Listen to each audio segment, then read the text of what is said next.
약속은 반드시 지키겠다는 신념으로 신뢰받는 사회를 만들어가고자 하는 이가 있습니다. 찾아감에 망설임이 없고 듣는 귀에 편견이 없습니다. 해결해야 할 문제 앞에서는 그 어떤 두려움도 없는 사람. 인천광역시의회 신은호 의원입니다.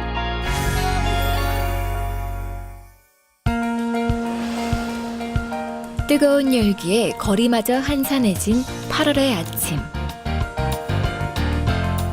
안녕하세요. 유독 바쁜 이가 있습니다. 네, 안녕하세요. 네, 잘했어요. 바로 오늘의 주인공 신은호 의원인데요. 해봤죠? 예, 예. 의원님, 여기는 무슨 일 때문에 오신 거예요?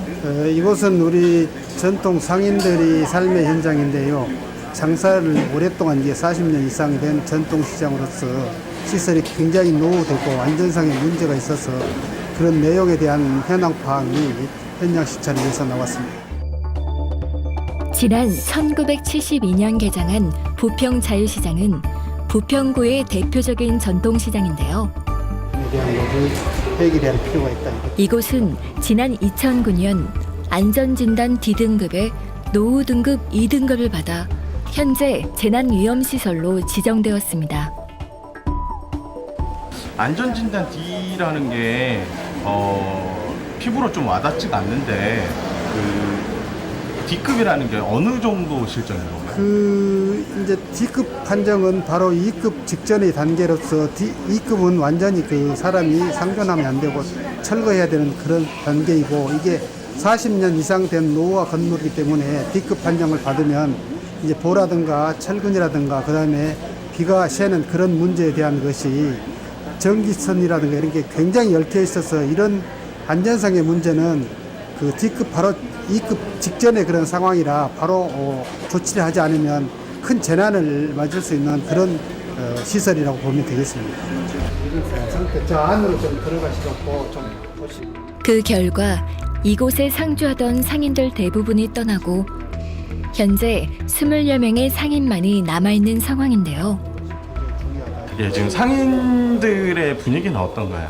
굉장히 많이 불안해하죠. 여기저기서 돌이 떨어지니까. 그러는 상황인데도 아직 인명피해는 없으니까 큰 탈 없이 장사들은 하고 있는데, 이쪽 저쪽에서 이제 떨어지는 건 어떤 때는 되게 놀래요.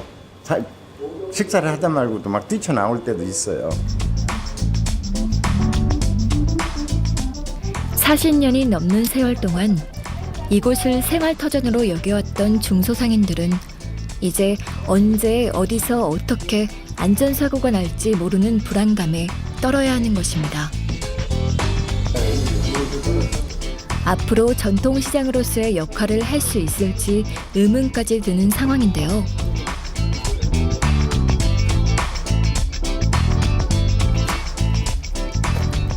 저기 안 보이죠? 저 하얗게 보이는 선. 다 지금 저 네. 위험시설 고개 떨어져가지고 이 철판으로 떨어져가지고서 난리를 한번 쳤거든요. 8년 동안 방치된 가장 큰 이유가 무엇일까요? 그 여러 가지 이제 그 여건이 있지만 무엇보다도 그 시설의 어떤 노후화된 부분에 대한 그 이제 모가 건물에 대한 옛날에 그 44년 전에 지었던 건물이나 건물상의 어떤 모가 건물 이런 부분도 있기 때문에 행정상으로 지원할 수 있는 근거가 없다 이렇게 말하고 있지만, 이거는 정책을 추진하고 있는 집행부의 입장으로 보면 대단히 위험스러운 발상이다. 법으로 그 저희들이 지원할 수 있는 전통시장 지원에 관련된 법이 얼마든지 있고 충분히 정책적 해결을 할 수 있는 사항임에도 불구하고 사실은 그 책임 떠넘기기식의 어떤 방치를 하고 있는 것이 아닌가라는 생각이 들어서 굉장히 안타깝습니다. 저 이제 안전시설 이런 게 위험시설 때문에 사람도 많이 있고. 안전진단 D등급 판정 이후 8년. 아무런 조치 없이 시장이 방치되어 있는 동안 이곳을 찾는 시민들의 발걸음도 뜸해졌습니다. 멋있고 넓고 힘듭니다. 화장실도 그렇고 이래서 손님들이 화장실 제일 문제야 지금요. 그래서 내려오다가 저 넘어져갖고 막 다친 사람도 있고 그러는데 그 계단에 좀 앞으로 좀 이렇게 어떻게 구청에서 좀 이렇게 좀 그것을 해줬으면 좋겠습니다. 쌍인대학 일기입니다. 아이고, 안녕하세요. 네.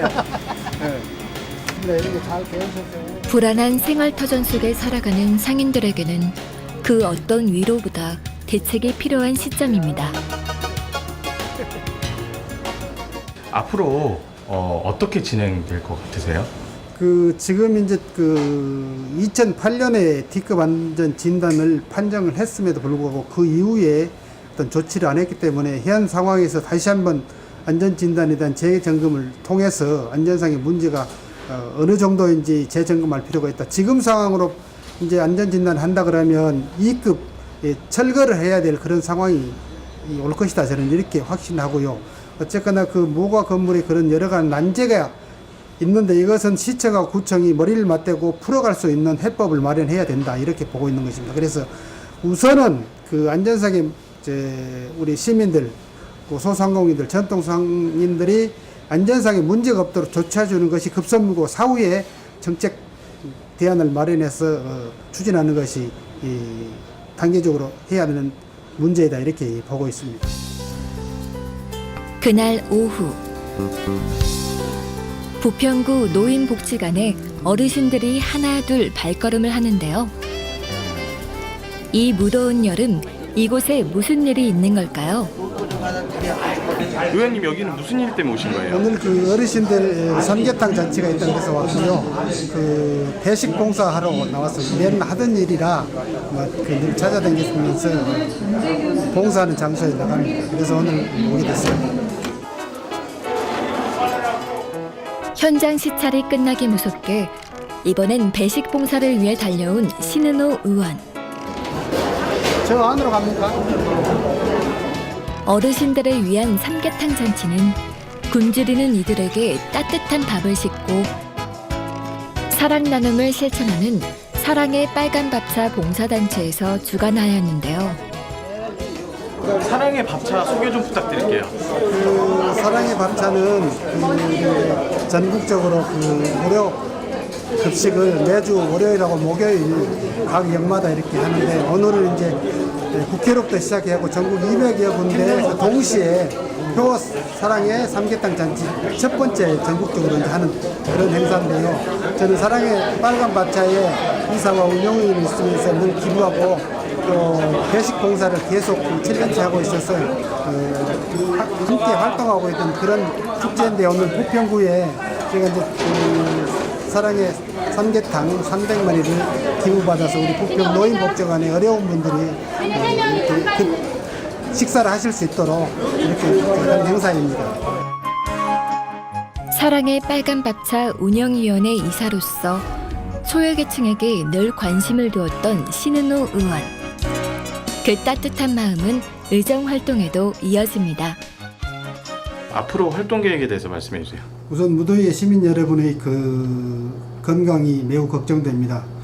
극복하시고 이길 수 있는 그런 활력의 힘이 될 수 있었으면 좋겠고요. 금년 여름 다리를 나시고 건강하시길 바랍니다. 그리고 교육위원장으로서의 어떤 그런 부분은 우리 아이들의 인성 문제, 그 다음에 학습권 보장, 시설이 어려운 부분에 대한 그런 부분을 개선할 수 있는 교육 환경을 만들어가는데 최우선적으로 중점을 두고자 합니다. 사랑하는 300만 시민 여러분, 그리고 존경하는 부평 구민 여러분, 날씨도 좁고 사회적 여건이 매우 어렵다고 합니다. 그럼에도 불구하고 우리는 희망을 일고 가는 그런 초석을 만드는데 최선을 다하고자 합니다. 시민 여러분, 함께 해주십시오. 구민 여러분, 함께 해주십시오. 여러분과 함께 어깨동무하면 어떤 것도 극복할 수 있고 희망을 만들어가는 초석이 되는 그런 역할을 감당할 수 있다고 생각합니다. 늘 성원해 주시고 격려해 주신 여러분께 감사드립니다.